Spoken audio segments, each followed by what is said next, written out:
मुअज़्ज़ज़ सामीन, अस्सलाम वालेकुम वरहमतुल्लाहि वबरकातुहू। उम्मीद है आप तमाम दोस्त खैरियत से होंगे और अपने घरों में खुशनुमा होंगे।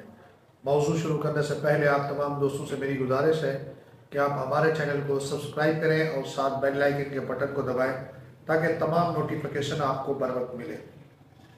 आज का हमारा जो मौजू है वो मैदे के अंदर ज़ख़म है, अल्सर है, तेज़ाबियत है।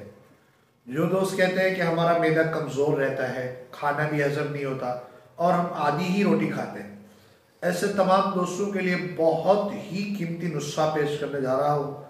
अगर आपने अमल कर लिया तो इंशाल्लाह हैरान होंगे।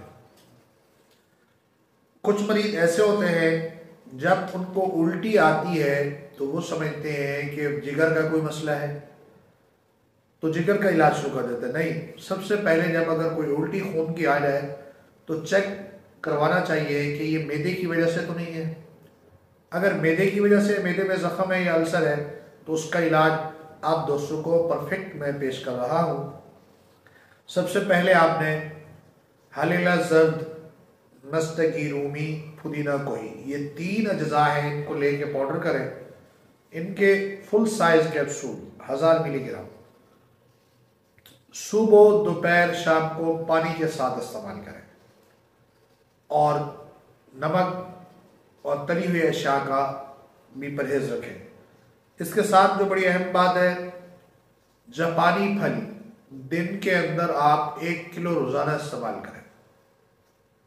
इंशाअल्लाह अगर 20 दिन से 1 महीना आपने इस्तेमाल कर लिया तो मैदे का अल्सर ख़त्म होगा, जितनी भी जख्म होंगे ख़त्म हो जाएगा और आपका मैदा बेहतरीन कमाल का और आला मैदा हो जाएगा। मैदे के अंदर जो कमज़ोरी है वो भी ख़त्म हो जाएगी। ये नुस्खा आजमाए, इंशाअल्लाह इससे आपको हर सूरत नफ़ा होगा अल्लाह की मदद से।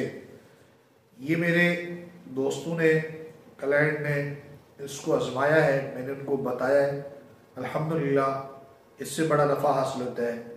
हम सिर्फ नुस्खा हलीला ज़र्द, मस्तगी रूमी, पुदीना कोही ये कैप्सूल देते हैं तो इससे 1-2 माह में मुकम्मल ठीक हो जाता है अल्सर। लेकिन जापानी फल की मदद से 20 दिन के अंदर अल्सर का खात्मा हुआ, मैदा बिल्कुल दुरुस्त हो गया, वैसे जैसे किसी जवान का मैदा है। मैदे की तेज़ाबियत, अल्सर, मैदे की तकलीफ के लिए जापानी फल ज़रूर खाएं, इंशाअल्लाह इससे आपको नफ़ा होगा।